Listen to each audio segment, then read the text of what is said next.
বিসমিল্লাহির রহমানির রহিম। আসসালামু আলাইকুম বন্ধুরা, আপনারা সবাই কেমন আছেন? আজ আপনাদের কই মাছের একটা রেসিপি দেখাবো। সেজন্য আমি এখানে 3 পিস কই মাছ নিয়ে নিলাম। ভালো করে লবণ হলুদ মেখে নিয়েছি, সেটা আর দেখালাম না।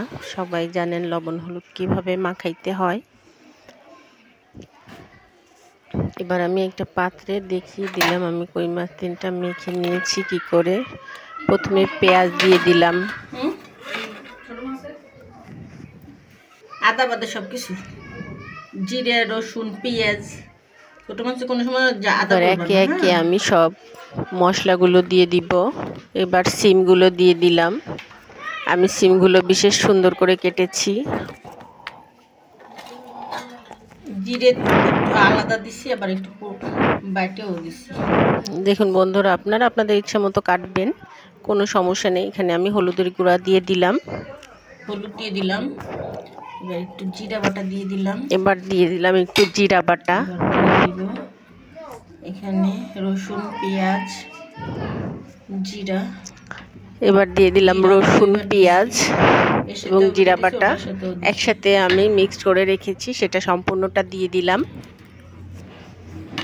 এবার দিয়ে দেবো, এখানে কোনো শুকনো মরিচ ইউজ করছি না। এবার দিয়ে দিলাম কিছু কাঁচা মরিচ। আমি এটা হাতে মাখা কই মাছটা রেসিপিটা রান্না করব।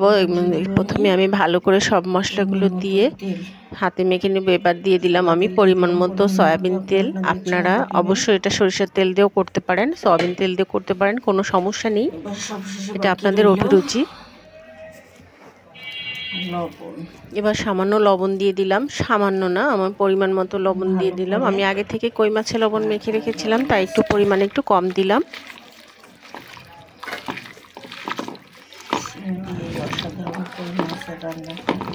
এবার ভালো করে আমি মেখে মেখে নিব। কই মাছগুলো ভালো করে মশলা যায় এবং আমার তরকারিতে ভালো করে মশলা যায়, ভালো করে পেটে টেটে সব জায়গায় ভালো করে মশলাটা ঢুকে, সেরকমভাবে আমি মাছগুলো মেখে মেখে নিব। মাখার ভেতরে অনেকটা মজা লুকিয়ে আছে। মাখাটা সুন্দর হলে, মানে ভালো হলে দেখা যায় তরকারিটা অর্ধেক মজা লাগে। আমি এভাবে মেখে কিছুক্ষণ রেখে দিয়েছিলাম। বন্ধুরা, আপনারা একটু মেখে কিছুক্ষণ রেখে তারপরে চুলায় দিবেন, তাতে করে স্বাদটা বহুগুণ বেড়ে যায়। আর চাইলে সময় কম থাকলে সাথে চুলায় দিয়ে দিতে পারেন, কোনো প্রবলেম নেই। তবে এটা যদি মেখে কিছুক্ষণ রাখা যায় একটু বেশি মজা হয়। আর এটা হাতে মাখা কই মাছ তো এমনিতেই মজা হয়। আর আমি একটু অন্যরকম করে সিমগুলো কেটেছি, আপনারা আপনাদের ইচ্ছা মতো সিমগুলো কাটবেন, কোনো সমস্যা নেই। কালো কই মাছ বেশি ভালো। দেখিয়ে দিচ্ছি যে কতক্ষণ ধরে মাখালাম। আমি প্রায় 15-20 মিনিট ধরে আমি শুধু মেখেছি। কারণ মাখাটার ভেতরে অনেক কিছু, যেহেতু এটা হাতে মাখা কই মাছ, ঠিক আছে, হাতে মাখলে অন্যরকম একটা টেস্ট হয়। সবসময় তো আমরা মশলা ভুনে ভুনে দিই, হাতে মেখে নিলে অন্যরকম একটা মজা হয়। আর যদি জিরা বাটাটা আলাদা দেওয়া হয় আরও বেশি টেস্টি হয়। আমি এবার ভালো করে হাতের মশলাটা কড়াইতে দিয়ে দিলাম। দেখুন বন্ধুরা, দেখতেই কেমন লাগতেছে, আর হওয়ার পরে আরও কতটা মজার লাগবে। আমি এবার চুলায় দিয়ে দিলাম। চুলায় দিয়ে আমি একবারে পানি দিয়ে দিলাম না, আমি একটু হালকা একটু নেড়ে চেড়ে নিলাম, যাতে মশলাটা সব মাছের গায়ে ভালো করে লাগে। এবার আমি পরিমাণ মতো পানি দিয়ে দিলাম। আমি এখানে খুব বেশি পানি দিইনি, এখানে 1 কাপ পরিমাণ পানি দিয়েছি। আর বেশি পানি দিলে এটা ঝোল ঝোল হয়ে যাবে, যেটা এটা মাখা ভুনা, মাখা মাছের ভুনার মতো আর কি। সেই তো আমি বেশি এখানে পানি দিব না, বেশি পানি দিলে এটা একদম ঝোল হয়ে যাবে। এটা হাতে মাখা চচ্চড়ি, ঠিক আছে, কই মাছের হাতে মাখা চচ্চড়িটা যেরকম হওয়া দরকার আমি সেরকমভাবেই দিয়েছি পানি।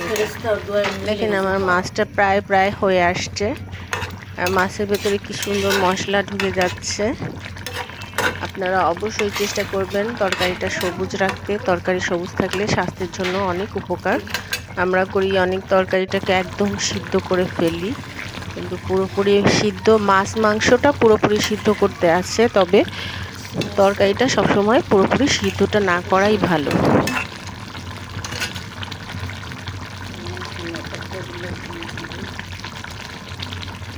এবার আমি কিছু ধনিয়া পাতা দিয়ে দিলাম। ধনিয়া পাতাটা আসলে অন্যরকম একটা টেস্ট, এটা খাবারে অন্যরকম একটা টেস্ট আনে। শীতের দিন তরকারি রান্না করব আর ধনিয়া পাতা দিব না, সেটা কখনোই হতে পারে না।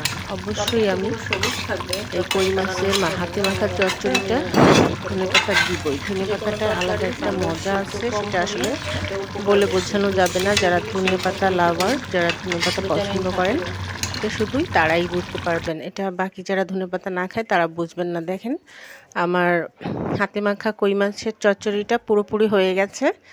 আপনারা যদি এইভাবে রান্না করে খান, আমি আশা করব অনেক মজা পাবেন এবং এই শীতের একটা দারুণ মাছের চচ্চড়ি আপনারা শিখে যাবেন। কই মাছের চচ্চড়িটা কিভাবে করে আশা করি আজকে আপনাদেরকে দেখিয়ে দিলাম। ভালো লাগলে আপনারা তৈরি করে খাবেন আর অবশ্যই আমাকে সাপোর্ট করবেন, দোয়া করবেন, আপনাদের পাশে যেন থাকতে পারে। আর ভালো থাকবেন। আল্লাহ হাফেজ।